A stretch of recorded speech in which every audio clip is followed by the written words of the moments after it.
للہ رب العالمین والعاقبۃ للمتقین ولا عدوان الا علی الظالمین والصلاة والسلام علی اشرف الانبیاء والمرسلین نبینا محمد وعلی آلہ وصحبہ اجمعین ومن تبعہم بإحسان الی یوم الدین. اما بعد، ناظرین کرام السلام علیکم ورحمۃ اللہ وبرکاتہ. پروگرام انکار حدیث ایک باطل نظریہ لے کر میں آپ کی خدمت میں حاضر ہوں. میں ہوں آپ کا میزبان عبدالباسط. اسٹوڈیو میں میرا ساتھ دے رہے ہیں شیخ رضا اللہ عبدالکریم مدنی حفظہ اللہ. السلام علیکم ورحمۃ اللہ وبرکاتہ. ہم سلسلے وار منکرین حدیث کے شبہات کا جائزہ لے رہے ہیں. پچھلے حلقے میں جو شبہ ہم نے آپ کے سامنے پیش کیا تھا اور جس کا جواب ہم نے اپنے شیخ محترم سے لیا تھا، وہ تھا منافقین جو مدینے میں پائے جاتے تھے، جو صحابہ کرام کے درمیان تھے، ان کی تمیز کیا ممکن تھی یا نہیں تھی؟ کیا ان کی شناخت صحابہ کرام کو تھی یا نہیں تھی؟ اسی کا جائزہ ہم نے اپنے شیخ محترم سے لیا تھا. آج کے اس حلقے میں ہم ایک نیا شبہ جو منکرین حدیث کی طرف سے پیش کیا جاتا ہے وہ یہ ہے کہ وہ پورے ذخیرے حدیث پر اعتراض کرتے ہیں. کہتے ہیں کہ اتنا بڑا حدیث کا ذخیرہ کہاں سے آ گیا؟ کیونکہ بہت ساری باتیں وہ محدثین کرام سے لیتے ہیں، کہ جیسے کہ امام احمد بن حنبل رحمہ اللہ کے بارے میں کہا جاتا ہے کہ ان کے پاس 10 لاکھ حدیثیں تھیں، لیکن جب ان کی کتاب مسند احمد بن حنبل کا جائزہ لیتے ہیں تو اس میں 1 لاکھ بھی حدیثیں موجود نہیں ہیں، بلکہ 50,000 بھی موجود نہیں ہیں. ایسے ہی امام بخاری رحمہ اللہ کے بارے میں آتا ہے کہ ان کے پاس 6 لاکھ حدیثیں تھیں اور اس میں سے صرف تکرار کے ساتھ 7,000 یا کچھ کم و بیش حدیثیں اور بغیر تکرار کے 4,000 کے قریب حدیثیں ہیں. تو کہتے ہیں وہ سب حدیثیں کہاں گئیں، اور یہ جو اتنا زیادہ حدیثوں کا ذخیرہ ہے یہ سب کہاں سے آیا؟ انہیں حدیثوں کو دیکھ کر جلن ہوتی ہے اور تکلیف ہوتی ہے. ہم اسی کا جائزہ لے کے اپنے شیخ محترم سے اس کا جواب حاصل کریں گے ان ممکن حدیث کے شبہے کا، کہ جو ذخیرہ حدیث ہے اس کی کیا حقیقت ہے، اس میں کس قسم کی حدیثیں ہیں، اور یہ حدیثوں کے درمیان تمیز کر سکتے ہیں کہ نہیں کر سکتے، یہ حدیثوں کے درمیان پہچان رکھتے ہیں کہ نہیں رکھتے ہیں، اور ہر چیز کو یہ حدیث سمجھ کر جو مسلمانوں کے درمیان، عوام کے درمیان شبہ پیدا کرتے ہیں اس کی کیا حقیقت ہے. شیخ صاحب، یہ جو ذخیرہ حدیث ہے، کیا اتنی حدیثیں اللہ کے رسول صلی اللہ علیہ وسلم سے جمع ہونا ممکن ہیں؟ اگر ممکن ہیں تو کیسے، جو یہ منکرین حدیث شبہ پیش کرتے ہیں؟ اور پھر یہ جو ڈاؤٹ ہے کہ اتنی ساری حدیثیں جن محدثین نے جو دعویٰ کیا تھا کہ 10 لاکھ حدیثیں یا 6 لاکھ حدیثیں، وہ سب کہاں گئیں؟ الحمدللہ والصلاة والسلام علی رسول اللہ. سخن شناس نئے دل برا خطا اجازت. بات یہ ہے کہ یہ حضرات حدیث، علم حدیث، محدثین اور ان کی خدمات سے ناواقف و جاہل ہیں. اچھا، اگر یہ لوگ حدیث و محدثین، ان کی خدمات، ان کی اصطلاحات کو جانتے، سمجھتے، پڑھتے تو یہ اعتراض کبھی نہ کرتے. اگر یہ کوئی بات فطری ہے جو ان کے دماغ میں آئی ہے، کیا آپ سوچتے ہیں کہ 1400 سال میں یہی بیچارے چھٹے ہیں عقل مند؟ بے شک. اتنے لمبے عرصے میں کوئی اور عقل مند پیدا نہ ہوا جس کو اعتراض ہوتا ہے اس پر. یہ بات جو کتابوں میں لکھی ہوئی ہے کہ ان کے پاس 60 لاکھ تھی، ان کے پاس 6,000 تھی، ان کے پاس 6 لاکھ تھی، جی، یہ بات کوئی آج تو لکھی نہیں ہے کسی نے، نہ کوئی آج کہہ رہا ہے. یہ تو دوسری تیسری صدی کی کتابیں جو پائی جاتی ہیں اسماء و رجال پر، ان کے اندر لکھی ہوئی ہیں. تو اتنے لمبے زمانے سے یہ باتیں کہی جا رہی ہے، لکھی جا رہی ہے. کسی نے اعتراض کیا کیا جیسے یہ اعتراض کر رہے ہیں؟ نہیں، کبھی نہیں اعتراض ہوا. دوسری بات یہ ہے کہ ایک محدث کے سلسلے میں ایک آدمی دعویٰ کرتا ہے ان کے پاس 6 لاکھ حدیثیں ہیں، ٹھیک ہے. ایک اور آدمی ہے محدث اسی زمانے میں، اس کے بعد کچھ اور محدث پیدا ہوئے. کسی محدث نے اعتراض کیوں نہیں کیا؟ بے شک، جو ان کے ہم اثر رہے ہوں انہیں زیادہ حق تھا، اور وہ سمجھ سکتے ہیں کہ کسی کے پاس ہو سکتی ہیں اتنی یا نہیں ہو سکتی. وہ آدمی زیادہ اس بات کو سمجھ سکتا ہے. جس آدمی کو مس ہی نہیں رہا ہو حدیث سے، وہ کیا سمجھے گا اس کو؟ اب اعتراض کون کر رہا ہے؟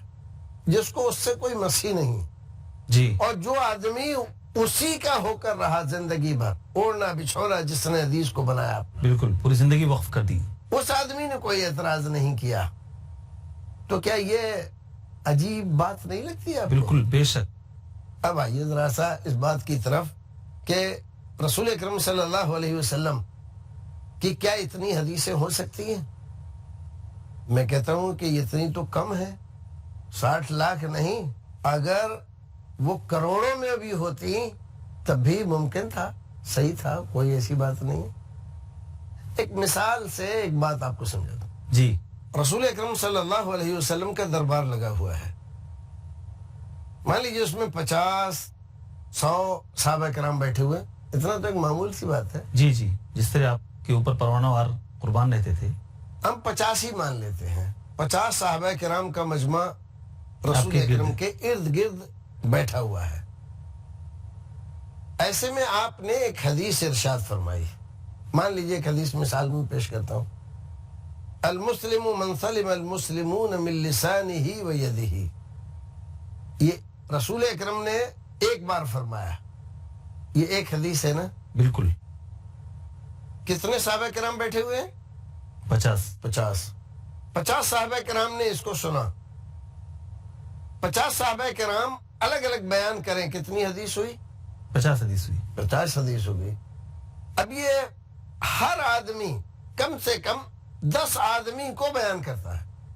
بیان کر سکتا ہے کہ نہیں؟ بالکل بیان کر سکتا ہے. اب اس کو ضرب کر دیجئے. 50 کو 10 سے 50 کو 10 سے 500 ہو گئی. 10 میں سے ہر ایک آدمی اور 10 آدمی کو روایت کرتا ہے. 5000 ہو گئی. اسی کو بعد میں چل کے محدثین کا، طالب علموں کا، علم حاصل کرنے والوں کا درجہ بڑھا، تعداد بھی بڑھی. ایک ایک محدث سے بیک وقت ہزار آدمی حدیث حاصل کر رہے، لکھ رہے. کتنی حدیثیں ہو گئیں؟ ایک حدیث تھی. مختلف ایک شاخوں کے حدیث ذریعے تھی، سے. یہ 1000 میں، 5000 میں، 50,000 میں تبدیل ہو گئی. ہو گئی کہ نہیں ہوئی؟ اب کوئی آدمی حدیث کی کتاب لکھتا ہے، حدیث کی کتاب لکھتا ہے، اس نے لکھی تو اسی حدیث کو اس نے 5 صحابہ کرام سے بیان کیا، اگلے آدمی نے 10 سے بیان کیا، ایک اور آدمی نے اپنی کتاب میں اور دیگر لوگوں سے 5 سے اور 10 سے بیان کیا. حدیث وہ ایک ہی ہے. جی، حدیث تو ایک ہی ہے، متن ایک ہی ہے. اب دیکھیے ان تمام کو آپ کاؤنٹ کریں گے یا نہیں کریں گے؟ یہ ایک دن کی ایک حدیث کا معاملہ ہے. 23 سال بحیثیت نبی و رسول آپ نے گزارے صحابہ کرام کے درمیان. ایک ایک چیز کا حکم بیان کیا. کتنے گزارے؟ 23 سال. 23 سال. نماز کے مسائل کو لے کر آج آپ جو کچھ بھی بحث دیکھتے ہیں علماء کرام کے درمیان، یہ محدثین کرام نے جو کتاب الصلاۃ کے نام سے جو ابواب متعین کیے ہیں، کتابیں لکھی ہیں، کم سے کم اس میں 100-200 حدیثیں تو ہوتی ہیں. بالکل ہوتی ہے. 100-200 حدیث ایک باب میں ہے، ایک کتاب میں ہے، کتاب الصلاۃ میں، اور اسی کو دیگر محدثین اپنی اپنی سندوں سے بیان کرتے ہیں. تو یہ 50 لاکھ کون سی بڑی بات ہوئی؟ تو بہت معمولی بات ہوئی. اس کا مطلب یہ ہے کہ حدیث کی تعداد تو اس سے اور زیادہ ہونی چاہیے تھی. یہ تو بہت کم ہے. پھر اس میں آپ ایک اور چیز دیکھیے. تو یہ جو تعداد ہے یہ چین کے حساب سے، یعنی سند کے حساب سے بیان کی جاتی ہے. جو سند کے اعتبار سے بیان کی جاتی ہے، اس لیے نہیں کہ وہ سارے لوگ کاؤنٹ کر کے یہ دیکھ رہے ہیں کہ متن کتنا. متن کے یعنی اعتبار 6 لاکھ حدیثوں کا مطلب یہ نہیں ہے کہ 6 لاکھ متن الگ الگ ان کے پاس ہیں. 6 لاکھ سند ان کے پاس ہیں. وہ سند کے اعتبار سے امام مسلم رحمۃ اللہ علیہ کو آپ دیکھیے، ایک حدیث بیان کرتے ہیں، پھر ایک سند روایت کی اور پھر ایک متن ذکر کیا انہوں نے. من سلم المسلمون من لسانه و یده. ہاں، پھر ایک سند بیان کی، من سلم المسلمون من لسانه و یده. ہاں، پھر ایک سند روایت کی، من سلم المسلمون من لسانه. ایک ہی حدیث کے لیے، ایک ہی حدیث کے لیے، ایک ہی حدیث کے لیے 4 6 سندیں ذکر کر دیتے ہیں.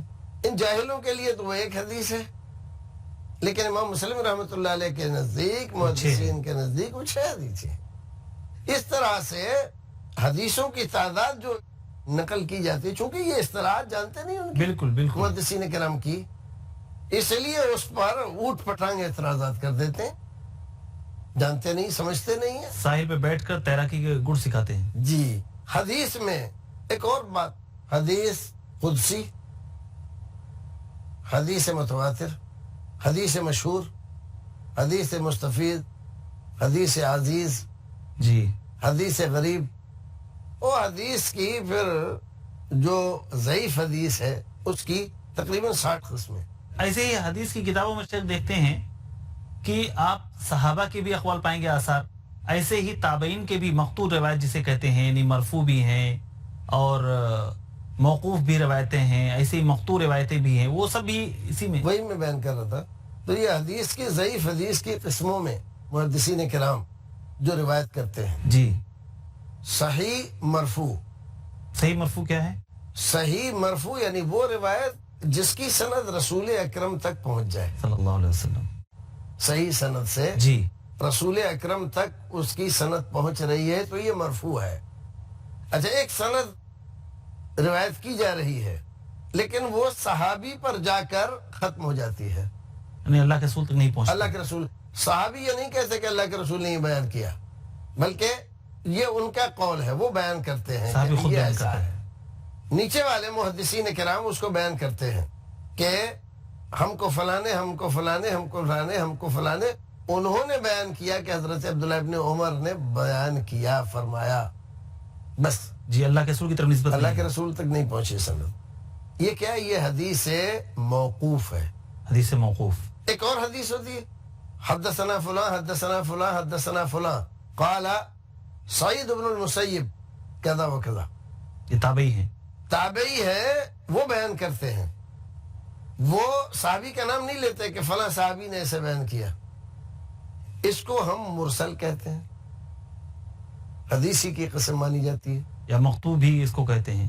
مقطوع کی قسم سے مرسل ہے، لیکن یہ مرسل ہے، اس کو مرسل کہتے ہیں جس کی سند تابعی پر جا کر ختم ہو جائے. مقطوع اس کو نہیں کہتے. مقطوع وہ ہے جو صحابی کے علاوہ بھی کہیں پر جا کر اس کی سند ختم ہو جائے، بیچ میں انقطاع ہو جائے. شیخ انشاءاللہ العزیز اس نقطے پر ہم گفتگو کریں گے بریک کے بعد. یہاں پر ایک وقفے کا وقت ہوا ہے، ہم تھوڑے سے وقت کے لیے آپ سے اجازت چاہتے ہیں. وقفے کے بعد دوبارہ پھر ہم اپنے شیخ کے ساتھ آپ کی خدمت میں حاضر ہوں گے. السلام علیکم ورحمۃ اللہ وبرکاتہ. السلام علیکم ورحمۃ اللہ وبرکاتہ. ناظرین کرام، وقفے کے بعد دوبارہ آپ کا استقبال ہے. وقفے پہ جانے سے پہلے ہم منکرین حدیث کے اس شبہے کا جائزہ لے رہے تھے جو وہ حدیث کے ذخیرے پہ کرتے ہیں کہ اتنی ساری حدیثیں کہاں سے جمع ہو گئیں، اور محدثین کا یہ دعویٰ کہ میرے پاس 6 لاکھ حدیثیں ہیں، یا امام احمد بن حنبل کا قول کہ ان کے پاس 10 لاکھ حدیثیں ہیں. اگر ان کے پاس اتنی ساری حدیثیں تھیں تو وہ کہاں گئیں، کہاں ضائع ہو گئیں، انہیں زمین کھا گئی کہ آسمان نکل گیا. یہ جو دعویٰ ہے اس کی کیا حقیقت ہے، اور جو حدیثوں کا ذخیرہ ہے اس کی کیا حقیقت ہے، حدیثوں کی جو گنتی کی جاتی ہے وہ محدثین کے ہاں اس کا کیا اعتبار ہے، اس کے کیا اصول ہیں، ہم اپنے شیخ محترم سے سن رہے ہیں. آتے ہیں اپنے شیخ محترم کے پاس. حدیث قدسی، حدیث متواتر، حدیث مشہور، حدیث مستفید، حدیث عزیز، جی حدیث غریب. وہ حدیث کی پھر جو ضعیف حدیث ہے اس کی تقریباً 60 قسمیں. ایسے ہی حدیث کی کتابوں میں شیخ دیکھتے ہیں کہ آپ صحابہ کے بھی اقوال پائیں گے آثار، ایسے ہی تابعین کے بھی مقطوع روایت جسے کہتے ہیں، یعنی مرفوع بھی ہیں اور موقوف بھی روایتیں ہیں، ایسے ہی مقطوع روایتیں بھی ہیں، وہ سب بھی اسی میں. وہی میں بیان کر رہا تھا. تو یہ حدیث کی ضعیف حدیث کی قسموں میں محدثین کرام جو روایت کرتے ہیں، جی صحیح مرفوع. صحیح مرفوع کیا ہے؟ صحیح مرفوع یعنی وہ روایت جس کی سند رسول اکرم تک پہنچ جائے، صلی اللہ علیہ وسلم. صحیح سند سے جی رسول اکرم تک اس کی سند پہنچ رہی ہے تو یہ مرفوع ہے. اچھا، ایک سند روایت کی جا رہی ہے لیکن وہ صحابی پر جا کر ختم ہو جاتی ہے، یعنی اللہ کے رسول تک نہیں پہنچتا. اللہ کے رسول.